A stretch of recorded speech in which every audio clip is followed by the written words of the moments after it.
This is one of the most incredible organs in the human body. It never takes a break. The human heart beats 24 hours a day, 7 days a week for the entirety of your life, which equates to about 2.5 billion beats in the average human lifetime. And so many of us have often wondered, what is the best way to increase the strength and overall health of the heart and other cardiovascular structures? Or in other words, is there a best type of cardiovascular exercise that we should be performing? And we've actually done multiple videos on the different types of cardiovascular adaptations by covering steady state zone 2 training, VO2 max training, high intensity intervals, but never have we compared each one of those side by side to discuss the pros and cons of each of these cardiovascular training adaptations. So today, that's exactly what we're gonna do. We'll review the cardiovascular adaptations that occur with each training method, and then show you how to utilize certain aspects of each one of those training methods so that you can maximize your cardiovascular health, and even give some extra tips on how you can make further adjustments based on your own personal health and fitness goals. We definitely are going to get into some detail today, but this little guy's worth it. So let's do this.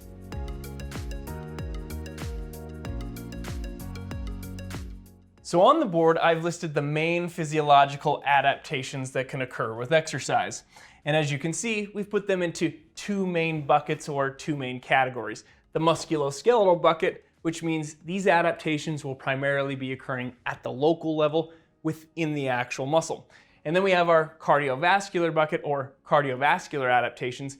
These are more systemic or more widespread adaptations that occur within the cardiovascular system, as these would not only involve adaptations that include the heart, but also the blood vessels and other cardiovascular structures.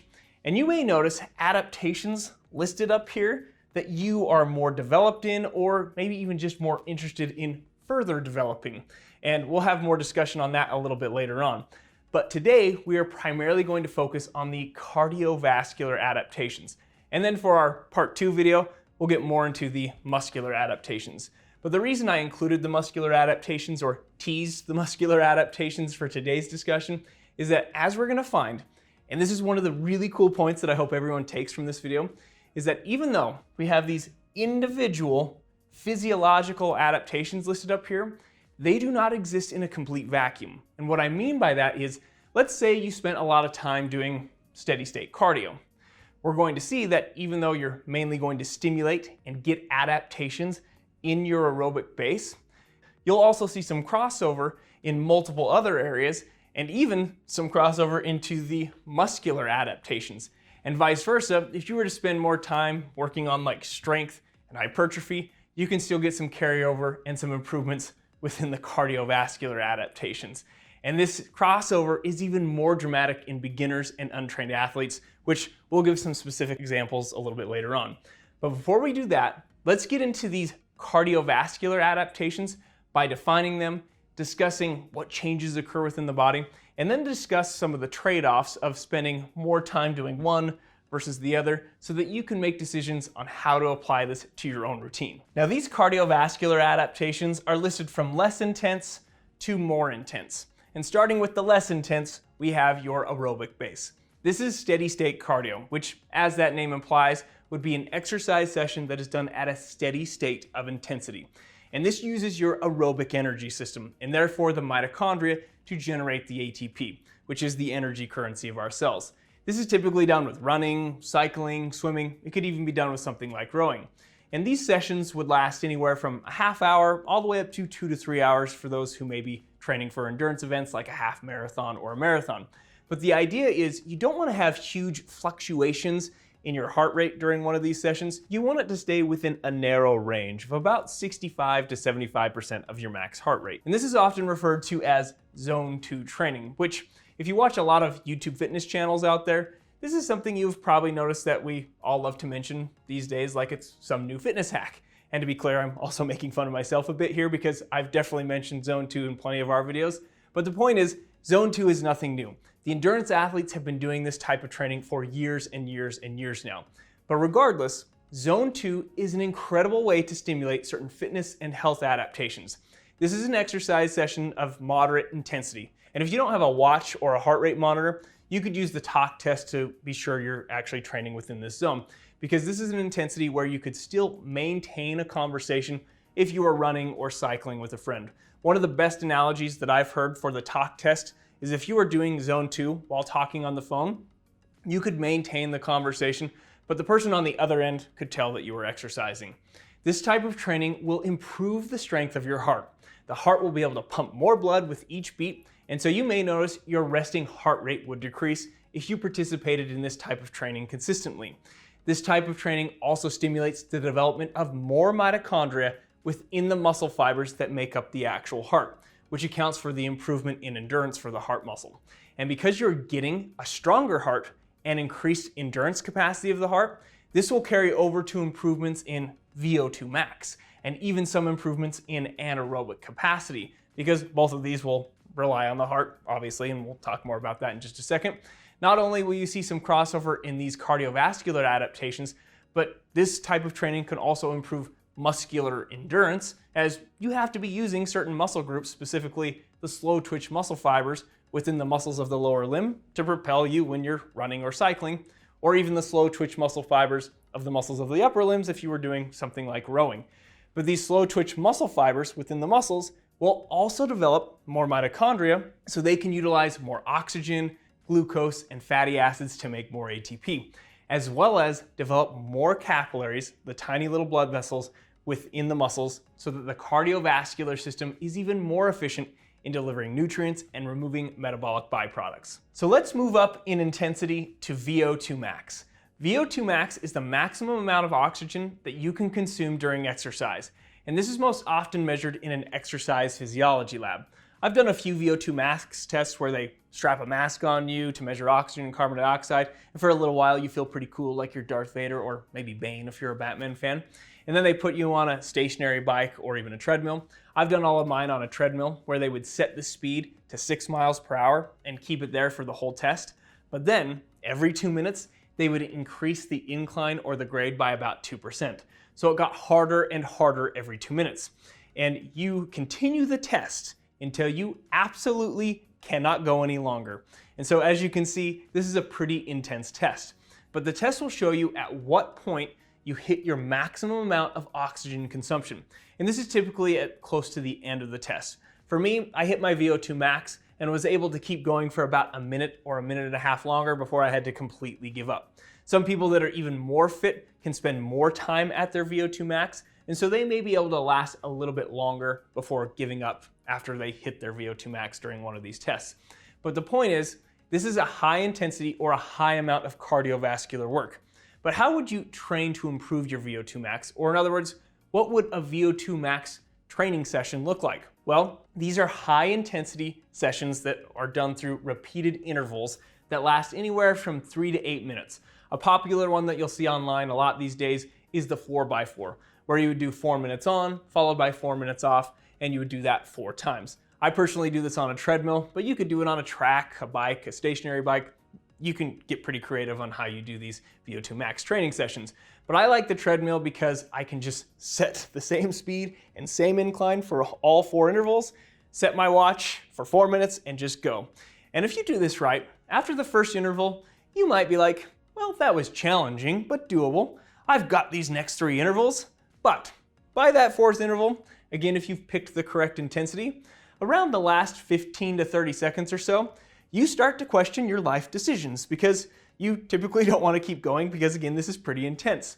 But on the other side of the coin, if during that 4th interval you could go longer than the 4 minutes by like 20, 30, or even 40 seconds, then that's an indicator that you didn't pick a high enough intensity. And many exercise physiologists will recommend that you hit your max heart rate once a week or a few times a month. And during that 4th interval, I usually hit or at least get really close to hitting my max heart rate. And the reason for touching your max heart rate, or at least getting very close to it a few times a month, is explained by one of the main physiological adaptations that occurs from this type of training. If you remember, you will improve the strength of your heart through doing aerobic base building, that's zone 2. But there are limitations to this. Just like if you were untrained and you didn't work out much, but then you started doing push-ups, initially your pectoralis major is going to get stronger. But once you're able to do like 30 to 50 push-ups, you're mostly going to just be working on muscular endurance at that point. And in order to increase strength, you're going to need to add some sort of a load or weight in order to increase the intensity for further strength adaptations. And so kind of the same idea with the heart. If you never take the heart to the max or to a higher intensity, you could be missing out on further adaptations in cardiac strength. So VO2 max is great for training the heart and further increasing its strength, and training your body to be able to run better at the top end of your aerobic capacity. You will also stimulate the synthesis of more mitochondria, not quite as good as your aerobic base does, and we'll talk about some potential reasons why that is in a minute, but you'll also have some carryover to improving your anaerobic capacity, as well as some increases in like muscular endurance, and maybe even strength and hypertrophy a little bit, especially if you're an untrained athlete or somebody who's just untrained in general and just starting working out. But let's move on to anaerobic capacity. Anaerobic means without oxygen. So these are activities that are performed at an even higher level of intensity, something that you may only be able to do for about 30 to 60 seconds. You could go as high as 2 minutes in some cases, but any longer than that, you start crossing back into training more for your VO2 max. But think sprint intervals or short, very high intensity interval sessions. There are a variety of different set numbers and work-rest ratios that you could combine and interchange here. And certain sports tend to live more in the anaerobic world. Basketball is a pretty good example of a sport that's primarily anaerobic in nature. But these activities utilize the anaerobic energy systems within your muscles to provide the ATP, which includes the phosphocreatine energy system, which can supply ATP for about the first 5 to 10 seconds of high intensity exercise. And then you move into anaerobic glycolysis, which is when you take glucose in the absence of oxygen and break it down to form a net of 2 ATP. The benefit of these two energy systems, the phosphocreatine system and anaerobic glycolysis, is that they can make ATP fast, but they can't make very much of it. So you tend to run out of energy more quickly, hence you can only last a short amount of time during these higher intensity bouts. But what is extremely interesting about this type of training, and why we still put it under the cardiovascular category, is that a lot of you who have participated in sprint intervals, Tabata sessions, or other very high intensity interval sessions, or maybe just participated in a high intensity sport or a sport that's purely anaerobic or mostly anaerobic, you notice that you can get to a point where you are huffing and puffing. You are breathing heavily, especially between the intervals during those rest periods. So if this is anaerobic, or in other words, if these energy systems are not utilizing oxygen, why in the world are you breathing like crazy? Well, what is super fascinating is that when you are resting between intervals or sets, your body relies on your aerobic energy system during those rest periods to help replenish much of that ATP you just burned during that higher intensity interval. Your aerobic system can generate a lot of ATP utilizing fatty acids and even carbohydrates, but it takes more time and many more steps to utilize the mitochondria. So your aerobic system in a way can't keep up during the higher intensity intervals, but during rest, you continue to breathe in all that oxygen and your aerobic system works like crazy to help replenish some of that ATP and even process some of the lactic acid that you just produced so that you can be ready for that next interval. And this also explains why people that do high intensity intervals, or even say like a basketball player or other people who play anaerobic based sports, will still have a decent to even very good VO2 max and a decent to very good aerobic base, even though they're spending the majority of their time training anaerobically. And of course you get improvements within the actual anaerobic system. And this is done through an increased capacity to store phosphocreatine and glycogen within the muscles, glycogen being the storage form of glucose, and even an increase in the enzymes that are needed for those chemical reactions involved in creating ATP in those anaerobic pathways. And all of this pretty much results in improved fitness, which translates to you being able to maintain a higher intensity during interval after interval after interval. So hopefully now you have a pretty good understanding of the similarities and differences between aerobic base, VO2 max, and anaerobic capacity, as well as the physiological adaptations that come with each. And as you can see, I've added some of the key adaptations underneath each of these. And I do want to say that I forgot to mention red blood cell, an increase in red blood cell production as one of the adaptations that can occur with training. So I've listed it, and there are even more we could list, but I think we have enough to work with for right now. So how do we apply all this information to your own exercise routine? Are there increased health benefits with spending more time focusing on and developing one versus the other? Or can you kind of create a routine to get the best of both worlds? Well, for the most part, yes. And let's use a patient example to help us with this. I'll often have patients come into the clinic and they'll say, Jonathan, just give me an exercise routine that's best for my overall health, wellness, and longevity. I'm not trying to run any marathons or set any VO2 max records or be some anaerobic monster. I just want to be as healthy as possible. And so if they can give me 6 to 7 hours a week, I say, okay, here's what we're doing. We're doing 2 to 3 hours a week of zone 2 training, and this could be distributed between 2 to 3 days a week. And then I say, we're gonna do 1 VO2 max session per week. Now, before anybody says, how dare you neglect the anaerobic side here, I'll explain why, and also give some substitutes and some other variations that we could do that could possibly include some anaerobic training here. But let me explain why I focus a lot on these first. First, with aerobic base building, one of the strengths of aerobic base building, and that I've kind of hinted to earlier, is the stimulation or how it stimulates mitochondrial synthesis. Not only does it increase your body to produce more mitochondria, the mitochondria that you have get larger and more efficient. And these mitochondria are found in the cardiac muscle fibers that we discussed earlier, as well as the skeletal muscle fibers that you're engaging to either run, cycle, or row. And this steady state churning does a really good job at stimulating that process. And this will train the body to mobilize fatty acids more effectively, funnel them into the muscle fibers and then into the mitochondria so you can utilize those fatty acids to produce ATP. And having a greater ability to produce more ATP is obviously going to increase one's fitness. But one of the other incredible benefits of having more mitochondria is that when one has a greater number and healthier mitochondria, we'll say, this is very protective against metabolic dysfunction, specifically type 2 diabetes. If we have more healthy mitochondria, this will greatly reduce that risk. Or if someone is already pre-diabetic or even does have diabetes and they start zone 2 training and they start creating more mitochondria, larger mitochondria, we'll notice that their blood sugar levels will improve. And there's some people who have even pushed their type 2 diabetes into remission through training and weight loss. It's quite remarkable. And obviously, we're going to see other benefits like increased capillaries, the heart's going to get stronger, and we're going to increase the red blood cells. So now let's go to VO2 max and why we'd want to do 1 session per week.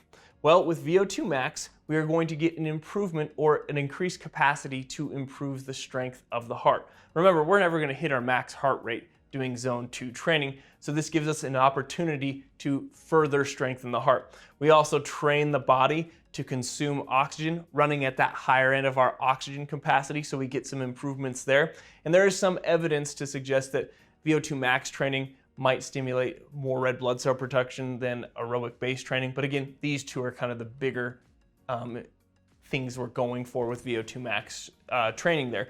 Now, once a week is enough to get improvements in VO2 max. And if you don't believe me, we can talk to the endurance athletes out there. The endurance athletes who are training for marathons, the triathletes out there, they usually do the majority of their training, almost 80% in aerobic base building. And they still will only do about 1 VO2 max session a week. They may do another high intensity session a week, but it tends to live in between the aerobic base and VO2 max. It's often referred to as lactate threshold training. That's for a whole other video. But these two combinations for the average person, 2 to 3 hours a week of this and 1 hour of VO2 max training, is extremely beneficial for their health and fitness and longevity. And there are incredible correlations with VO2 max and 10-year risk reductions for all-cause mortality. I went into more detail on those research studies in our specific VO2 max video, so I'll put that link in the description so you can check that out. And so just having a higher VO2 max, and we're not talking elite. You can have an average VO2 max and get all those benefits to reducing your risk of all-cause mortality. But I do want to come over and not fully neglect anaerobic training or anaerobic capacity, because there are plenty of people who have had incredible health benefits living in this area doing sprint intervals or high-intensity interval training sessions. But the reason why I don't always include it with my patients who have very limited time and we're kind of going for like the best bang for buck is that yes, aerobic base building and VO2 max isn't going to do a lot to improve or stimulate changes in those anaerobic energy systems. Remember the phosphocreatine system and anaerobic glycolysis. But I do get some of that done with the patients, especially with the phosphocreatine system, when we get on our strength training days. Remember, with most of my patients, I try to get their cardio days like on a Monday, Wednesday, Friday, and then their strength or resistance trainings on like a Tuesday, Thursday, Saturday, because the phosphocreatine system really gets stimulated in some of these areas with strength and hypertrophy, even anaerobic glycolysis to a certain degree. It's not the main adaptation over here, but you do have some carryover that stimulates improvements and development in those systems. So that's part of the reason why. But if I have a patient who loves doing those and they want to, you could flip-flop these. Meaning you could have somebody do one of these once a week and do their aerobic base those 2 to 3 hours. And you'll still get improvements in your VO2 max because there's going to be carryover from anaerobic to VO2 max and some carryover from aerobic base to VO2 max. And so people who are really great at doing anaerobic training, they can have a decent VO2 max. It's just you wouldn't get quite the same improvement from just not doing any specific VO2 max training sessions. So again, you could do a hybrid. You could do this twice a month and this twice a month. Or if you had some extra time, sometimes I'll have my patients at the end of one of their Zone 2 training sessions spend 5 to 10 minutes doing something like this, get a nice burn at the end of that. For basketball, we would do sprints down the court that would last 30 seconds and then we'd rest like 30 seconds to a minute. And so we could get a lot of work done just in 10 minutes doing those 30-second sprint intervals on the court. And so you could do some sort of sprint interval for 30 seconds or so at the end of a Zone 2 training session. But this is one of my favorite things about exercise, is that you can create a fitness program that checks so many different boxes for health and wellness, and then also pull on different strings to tweak it even more in order to fit your own lifestyle and specific interests and fitness goals. One of the reasons I love teaching in the anatomy lab so much is that you do a lot of your learning by doing. It's interactive and hands-on. It's active learning. And that's why I want to introduce you to another incredible way to learn by doing, and that's by saying thank you to the sponsor of today's video, Brilliant. Brilliant is an amazing interactive online learning platform with thousands of lessons in math, science, data analysis, programming, and even AI. And since I've been teaching anatomy for the past 18 years, I would often tell my students to try to minimize the blind memorization. Ask yourself and think about, why was this anatomical structure given this name? There was a logical reason for it. And this is also what I love about Brilliant. Brilliant helps you to build critical thinking skills through problem solving, and again, not through just blind memorization. So while you're building real knowledge on specific topics, you're also becoming a better thinker. And currently, one of my favorite Brilliant lessons that's helping me to become a better thinker is exploring data visually, which helps you to brush up your skills on analyzing and interpreting data from charts and graphs, which is quite helpful when you're analyzing charts and graphs on, say, like results from a VO2 max test. So if you want to try everything Brilliant has to offer for free for a full 30 days, visit brilliant.org/IHA or click on the link in the description below. You'll also get 20% off an annual premium subscription. Thanks for watching and supporting the channel, everyone. If you want to learn even more details on VO2 max and Zone 2 training, I'll link some of our previous videos here. Let us know what you thought of today's video, and we'll see you soon.